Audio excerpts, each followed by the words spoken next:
Hello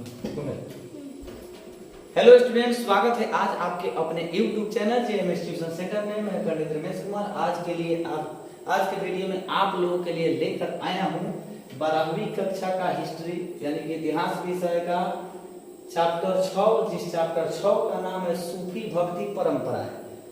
12वीं कक्षा का इतिहास विषय का चैप्टर 6 जिसका नाम है सूफी भक्ति सूफी परंपरा है, जिससे कुछ महत्वपूर्ण VVI ऑब्जेक्टिव प्रश्न इस वीडियो को आप देखेंगे तो आपको बोर्ड एग्जाम 2024 के लिए बहुत अधिक मात्रा में मदद मिलने वाली है। तो चलिए इस वीडियो में हम जानेंगे कौन सा ऐसा ऑब्जेक्टिव प्रश्न है जो बोर्ड एग्जाम 2024 के लिए VVI है।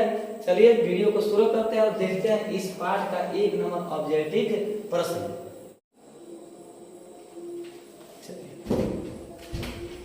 ये रहा आपके 12वीं कक्षा का इतिहास का चैप्टर 6 का 1 नंबर प्रश्न। 1 नंबर प्रश्न क्या है कि उड़ीसा में किस देवता की पूजा की जाती है। 1 नंबर प्रश्न क्या है कि उड़ीसा में किस देवता की पूजा की जाती है। तो जगन्नाथ, किनकी? जगन्नाथ। चलो उड़ीसा में जगन्नाथ देवता की पूजा करने के C नंबर आपका बिल्कुल सही जवाब होगा। 2 नंबर है तंत्रवाद का विकास किसकी पूजा के कारण हुआ था। अगला प्रश्न क्या है 2 नंबर कि तंत्रवाद का विकास किसकी पूजा के कारण हुआ था। तो वहां था भक्ति देवी के पूजा के कारण हुआ था, यानी कि 1 नंबर आपका हो जाएगा। चलिए ठीक है, तंत्रवाद का विकास किसकी पूजा के कारण हुआ था। तो वह शक्ति देवी की पूजा के कारण हुआ था। 3 नंबर प्रश्न है 3 नंबर प्रश्न क्या है कुला वर्ण तंत्र। प्रश्न क्या है 3 नंबर कि कुला वर्ण तंत्र किस वर्ग का ग्रंथ है। अगला प्रश्न क्या है कि कुला वर्ण तंत्र किस वर्ग का ग्रंथ है। तो वह है आपका तांत्रिक। क्या हो जाएगा आपका C नंबर तांत्रिक। 4 नंबर अलवार समूह किसकी पूजा करते थे। अगला प्रश्न क्या है कि अलवार समूह किसकी पूजा करते थे। तो हो जाएगा विष्णु, यानी कि A नंबर। किनकी पूजा करते थे? विष्णु की पूजा करते थे। ठीक है, चलिए 5 नंबर प्रश्न क्षेत्र टीरू बेनमा साहित्य में किस देवता का वर्णन मिलता है। प्रश्न क्या है कि क्षेत्र टीरू बेनमा साहित्य में किस देवता का वर्णन मिलता है, यानी कि कौन ऐसे देवता जिनका उल्लेख उसमें किया गया।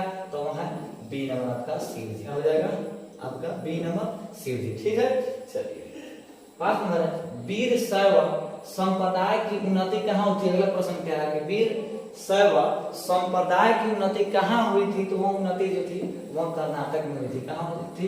कर्नाटक में C नंबर। चलिए 7 नंबर संत निम्बार्क किस दर्शन के संपादक थे। अगला प्रश्न क्या है कि संत निम्बार्क किस दर्शन के संपादक थे। तो वह जो थे वह द्वैतवाद दर्शन के क्या थे? संस्थापक थे, यानी कि आपका A नंबर हो जाएगा। 8 नंबर है उत्तर भारत में भक्ति मार्ग के प्रमुख संत कौन थे। अगला प्रश्न क्या है कि उत्तर भारत में भक्ति मार्ग के प्रमुख संत कौन थे। तो वह जो थे वह रामानंद थे। कौन थे? Ramanand, C number. चलिए 9 नंबर प्रश्न है चैतन्य महाप्रभु का जन्म कहाँ हुआ था। 9 नंबर प्रश्न आपका है कि चैतन्य महाप्रभु का जन्म कहाँ हुआ था। तो हो जाएगा आपका B नंबर बंगाल में। क्या हो जाएगा? B नंबर बंगाल में। ठीक है, चलिए 10 नंबर है कबीर ने सर्वाधिक किस सामाजिक कुरीति की निंदा की थी। अगला प्रश्न क्या है कि कबीर ने सबसे अधिक किस सामाजिक कुरीति की निंदा की थी, मतलब शिकायत की थी। तो वह छुआछूत की शिकायत की थी। ठीक है, यानी कि आपका A नंबर है। चलिए 11 नंबर है महाराष्ट्र में किस संत ने भक्ति आंदोलन को आगे बढ़ाया था। अगला प्रश्न क्या है कि महाराष्ट्र में कौन ऐसे संत थे जिन्होंने भक्ति आंदोलन को आगे बढ़ाया था।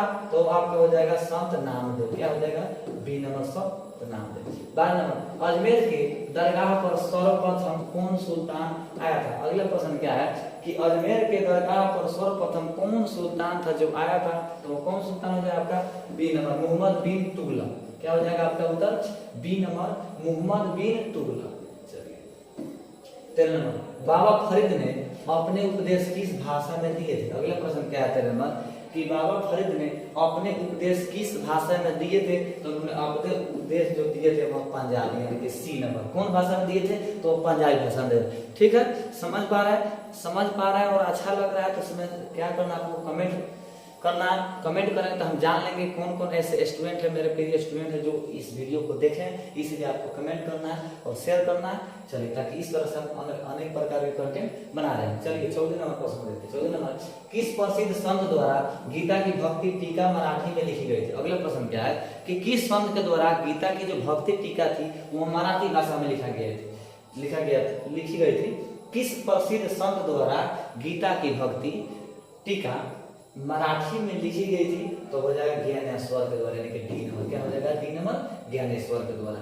चलिए 15 नंबर, उत्तर भारत में भक्ति आंदोलन के प्रारंभ का श्रेय किस संत को है? अगला प्रश्न क्या है कि उत्तर भारत में भक्ति आंदोलन के प्रारंभ का श्रेय किस संत को है? तो हो जाएगा आपका डी नंबर, रामानंद। क्या हो जाएगा? D number, Ramanand. ठीक है। चलिए अगला प्रश्न क्या है, शेख मोइनुद्दीन चिश्ती की दरगाह कहाँ? अगला प्रश्न क्या है, शेख नईमुद्दीन चिश्ती की दरगाह कहाँ है? तो आपका उत्तर हो जाएगा डी नंबर, अजमेर में। क्या हो जाएगा? डी नंबर, अजमेर में। ठीक है। चलिए अगला प्रश्न क्या है कि नैनार किस धर्म से संबंधित है? अगला प्रश्न क्या है कि नैनार किस धर्म से संबंधित है? तो वह शैव धर्म से संबंधित है। ठीक है। चलिए मतलब सी नंबर। ठीक है। सी नंबर। 18वां प्रश्न आपका 18वां, अलवार और नैनार साहित्य की रचना किस भाषा में की गई थी? अगला प्रश्न क्या है? तो अगला प्रश्न, अलवार और नैनार साहित्य की रचना किस भाषा में की गई थी? अलवार और नैनार साहित्य की रचना किस भाषा में की गई थी? तो वह जो तमिल भाषा में, यानी कि बी नंबर। कौन भाषा में? तमिल भाषा में। ठीक है। चलिए अलवार किस देवता में विश्वास करते थे? अगला प्रश्न क्या है कि अलवार किस देवता में विश्वास करते थे? तो वह विष्णु जी में विश्वास करते थे। C number. ठीक है। 20 नंबर, हुमायूं का भाई कौन था? हुमायूं का भाई कौन था? तो इनमें से डी, यानी कि सभी हो जाएगा। चलिए कमरान, अस्करी, हिंदा, यानी कि तीनों। तो हो जाएगा आपका ऑप्शन इनमें से सभी। हुमायूं का भाई कौन था? तो इनमें सभी हो जाएगा। ठीक है, आपको याद कर लेना। 21 नंबर, तुजुक ए बाबरी किसने लिखी? अगला प्रश्न क्या है कि तुजुक ए बाबरी किसने लिखी? तो हो जाएगा ए नंबर आपका बाबर ने। कौन लिखा? तो बाबर ने। चलिए 22 नंबर, पानीपत का द्वितीय युद्ध कब हुआ था? अगला प्रश्न क्या है कि पानीपत का द्वितीय जो युद्ध हुआ था कब हुआ था? तो हुआ था बी नंबर। क्या हुआ था? बी नंबर 1556 ईस्वी में। चलिए ठीक है, समझ पा रहे हैं। अगला प्रश्न क्या है कि दिल्ली सल्तनत की स्थापना कब हुई थी? अगला प्रश्न क्या है कि दिल्ली सल्तनत की स्थापना कब हुई थी? तो यह आपका उत्तर हो जाएगा ए नंबर 1206 ईस्वी में। ठीक है। क्या हो जाएगा? ए नंबर 1206 ईस्वी में। 24 नंबर, शेर शाह सूरी ने 1540 ईस्वी में किसे परास्त किया था? मतलब किसे हराया था? अगला प्रश्न क्या है? ठीक है, शेर शाह सूरी ने 1540 ईस्वी में किसे परास्त किया था? मतलब किसे हराया था? तो वहां हो जाएगा आपका सी नंबर, हुमायूं को। किसको हराया था? शेर शाह सूरी ने 1540 ईस्वी में तो हुमायूं को हराया था। ठीक है। चलिए 25 नंबर, मुगल सम्राट अकबर का राज्याभिषेक कब हुआ? मुगल सम्राट अकबर का राज्याभिषेक, पानी लेकर आना। मुगल सम्राट अकबर का राज्याभिषेक कब हुआ? 25 नंबर प्रश्न क्या है कि मुगल सम्राट कर सकता है राजा, अकबर का राज्य अभिषेक कब हुआ था?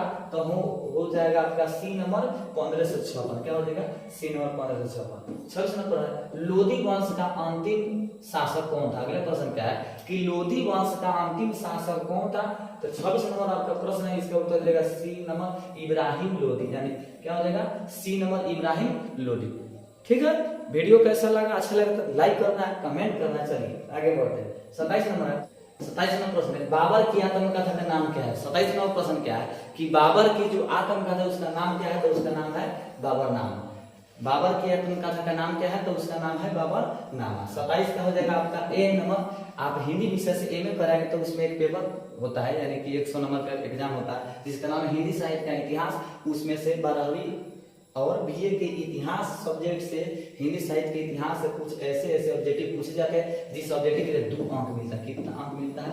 तो उस ऑब्जेक्टिव के लिए आपको 2 नंबर मिलता है। चलिए उसमें ऑप्शन है तो डायरेक्ट उसका आंसर ही लिखना पड़ता है।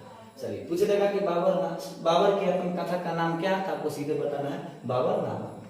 28 नंबर, अकबर निम्नलिखित में से किस राज्य पर अधिकार नहीं कर सका। अगला प्रश्न क्या है कि अकबर निम्नलिखित में से किस राज्य पर अधिकार नहीं कर सका था, तो हो जाएगा आपका मेवाड़। किस राज्य पर अधिकार नहीं कर सका था, तो बी नंबर मेवाड़ को। चलिए 29 नंबर है, कौन मुगल बादशाह आलमगीर के नाम से जाना जाता है। अगला प्रश्न क्या है कि कौन मुगल बादशाह आलमगीर के नाम से जाना जाता है, तो वो आ जाएगा आपका सी नंबर औरंगजेब। कौन जाना जाता है, तो सी नंबर औरंगजेब हो जाएगा।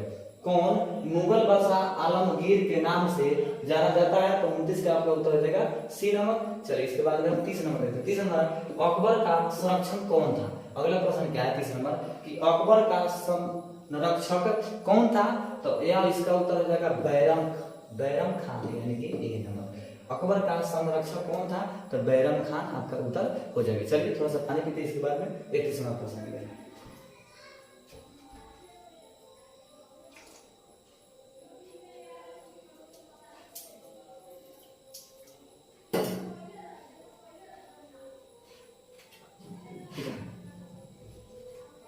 चलिए बहुत बहुत धन्यवाद बने रहने के लिए। 31 नंबर प्रश्न, स्थापत्य कला का सबसे अधिक विकास किसके समय में हुआ। अगले प्रश्न क्या है, स्थापत्य कला का सबसे अधिक विकास किसके समय में हुआ था, तो इसका उत्तर हो जाएगा सी नंबर शाहजहां। क्या हो जाएगा, सी नंबर शाहजहां के समय में स्थापत्य कला का सबसे अधिक विकास हुआ था। किनके शासन काल में, तो हो जाएगा आपके शाहजहां के। ठीक है, 31 का सी नंबर। 32, दीन ए इलाही संबंधित है। अगले प्रश्न क्या है कि दीन ए इलाही किन से संबंधित है, तो हो जाएगा सी नंबर अकबर से। क्या हो जाएगा, सी नंबर। दीन ए इलाही संबंधित है, तो हो जाएगा आपका उत्तर बिल्कुल सही अकबर से। चलिए 33 नंबर, जजिया किससे लिया जाता था। अगला प्रश्न क्या है कि जजिया किससे लिया जाता था, तो ये जो 33 नंबर आपका प्रश्न 33 का उत्तर हो जाएगा डी नंबर जिम्मियों से। किससे, जिम्मियों से, यानी कि आपका उत्तर हो जाएगा डी नंबर। जजिया किससे लिया जाता था, तो जजिया जिम्मियों से लिया जाता था, यानी कि 33 का उत्तर रहेगा आपका डी नंबर, जो बिल्कुल सही है। आगे 34 नंबर, औरंगजेब ने अपने जीवन का अंतिम भाग बिताया। अगले प्रश्न क्या है, औरंगजेब ने अपने जीवन का अंतिम भाग कहाँ बिताया, तो अंतिम भाग डी नंबर आपका ऑप्शन सही हो जाएगा दक्षिणी भारत में। कहाँ बिताया था औरंगजेब ने अपने जीवन का अंतिम समय, अंतिम भाग, तो वह दक्षिणी भारत में बिताया था। चलिए 34 के बाद 35 नंबर, अकबर ने टोडरमल को दीवाने ए अशरफ कब नियुक्त किया। अगला प्रश्न क्या है कि अकबर ने टोडरमल को दीवाने ए अशरफ कब नियुक्त किया, तो यह उत्तर, इस प्रश्न का उत्तर हो जाएगा ए नंबर 1582 में। क्या हो जाएगा, ए नंबर 1582 में, जो भी बिल्कुल सही है जवाब 35 का ए नंबर। 36 नंबर, पानीपत का प्रथम युद्ध किस वर्ष हुआ था। अगला प्रश्न क्या है, वीवीआई है। अगला प्रश्न 36 नंबर जो बोर्ड एग्जाम 2024 के लिए क्या है, वीवीआई है। प्रश्न का नाम क्या है कि पानीपत का प्रथम विश्व युद्ध, पानीपत का प्रथम युद्ध किस वर्ष हुआ था, तो इस 36 नंबर प्रश्न का आपका उत्तर हो जाएगा बी नंबर। क्या हो जाएगा, बी नंबर 36 का बी। पानीपत का प्रथम युद्ध किस वर्ष हुआ था, तो पानीपत का प्रथम जो युद्ध था, तो वह हुआ था 1526 ईस्वी में। 36 का बिल्कुल सही जवाब बी नंबर। चलिए 37, आईन ए अकबरी के लेखक कौन है। ये भी क्या है, वीवीआई क्वेश्चन। चलिए इसको याद कर लीजिए, 2024 के लिए वीवीआई है। आईन ए अकबरी के लेखक कौन है, तो हम आपको बता दें कि आईन ए अकबरी के लेखक अबुल फजल है। ये भी एमए में पूछा जाता है। क्या पूछा जाता है, एमए, यानी कि पीजी की परीक्षा देंगे तो उसमें आपसे यहाँ पूछा जाएगा। चलिए हिंदी साहित्य का इतिहास में आईन ए अकबरी के लेखक कौन है, तो आईन ए अकबरी के लेखक है अबुल फजल। ठीक है, चलिए 38 नंबर प्रश्न है कि तंबाकू के सेवन पर किस शासक ने प्रतिबंध लगाया था। अगला प्रश्न क्या है 38 नंबर कि तंबाकू के सेवन पर किस शासक ने प्रतिबंध मतलब रोक लगाया था, तो तंबाकू के सेवन पर जहांगीर ने प्रतिबंध लगाया था। तंबाकू के सेवन पर किस शासक ने प्रतिबंध लगाया था, तो 38 का उत्तर सी जहांगीर ने। ठीक है, चलिए 39 नंबर, ताजमहल का निर्माण किसने करवाया था। चलिए क्या प्रश्न है कि ताजमहल का निर्माण किसने करा, तो ताजमहल का निर्माण शाहजहां ने। चलिए 39 का डी नंबर हो जाएगा, क्या नाम है, शाहजहां। ताजमहल का निर्माण किसने करवाया था? ताजमहल का निर्माण शाहजहां ने करवाया था। चलिए 40 नंबर, अकबर ने दीन ए इलाही कब शुरू किया? अगला प्रश्न क्या है कि अकबर ने दीन ए इलाही कब शुरू किया? तो अकबर ने 1582 ईस्वी में, यानी कि डी नंबर में अकबर ने दीन ए इलाही कब शुरू किया? तो अकबर ने 1582 ईस्वी में, यानी कि 40 का आपका हो जाएगा डी नंबर, 1582 ईस्वी में दी इलाही को शुरू किया। 41 नंबर, भारत का प्रथम मुगल शासक कौन था? अगला प्रश्न क्या है? बहुत ही महत्वपूर्ण प्रश्न है, समझने वाले प्रश्न है, आपको याद कर लेना है, याद कर लेंगे तो आप परीक्षा में रिजल्ट गर्दा उड़ा देंगे। भारत का प्रथम मुगल शासक कौन था? तो भारत का प्रथम मुगल शासक ये है बाबर।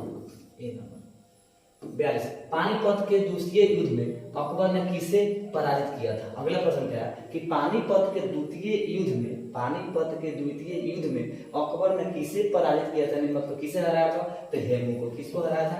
हेमू के। सी नंबर हो जाएगा 42। 43 नंबर, भारत का अंतिम मुगल शासक कौन था? अगला प्रश्न क्या है कि भारत का अंतिम मुगल शासक कौन था? तो वह हो जाएगा डी नंबर, बहादुर शाह जफर। क्या हो जाएगा? D number. भारत का अंतिम मुगल शासक कौन था? तो भारत का अंतिम मुगल शासक का नाम था बहादुर शाह जफर। जो 43 का डी नंबर बिल्कुल सही जवाब है। आप जीत चुके हैं 1 नंबर। 44 नंबर, शेरशाह ने किस मुगल सम्राट को हराया था? अगला प्रश्न क्या है कि शेरशाह ने किस मुगल सम्राट को हराया था? तो उन्होंने हुमायूं को हराया था। किसको हराया था? हुमायूं को। B number. 45 नंबर, जहांगीर का शासन काल क्या है? अगला प्रश्न क्या है कि जहांगीर का शासन काल क्या था, क्या है, मतलब कब से कब है? तो 45 का उत्तर रहेगा आपका डी नंबर, 1605 से 1627 तक। ठीक है, डी नंबर क्या हो जाएगा? D number. चलिए 46 नंबर प्रश्न, ताजमहल किस नदी के किनारे स्थित है? अगला प्रश्न क्या है? ताजमहल किस नदी के किनारे स्थित है? तो इसका 46 का हो जाएगा बी नंबर, यमुना। क्या हो जाएगा? सॉरी, क्या हो जाएगा? तो हो जाएगा आपका बी नंबर, यमुना। ताजमहल किस नदी के किनारे स्थित है? तो वो हो जाएगा यमुना। ठीक है, चलिए हो गया। 48 कितना? 46। चलिए 46 में से आपका यहाँ नंबर कितना है यहाँ लिखना है। चलिए ठीक है, ये तो था 12वीं कक्षा का इतिहास विषय का चैप्टर 6 और 6 से 46 महत्वपूर्ण VVI ऑब्जेक्टिव प्रश्न। इस वीडियो को आपको देखना है और प्रश्न याद करना। अच्छा लगे तो अपने दोस्तों को बात शेयर करना है, लाइक करना है। चैनल को सब्सक्राइब नहीं किया तो चैनल को सब्सक्राइब भी करना है। इतिहास का बहुत ही महत्वपूर्ण पाठ है। चलिए इस वीडियो के बाद मिलेंगे फिर एक अगले नए जबरदस्त वीडियो के साथ। तब तक के लिए जय हिंद, जय भारत।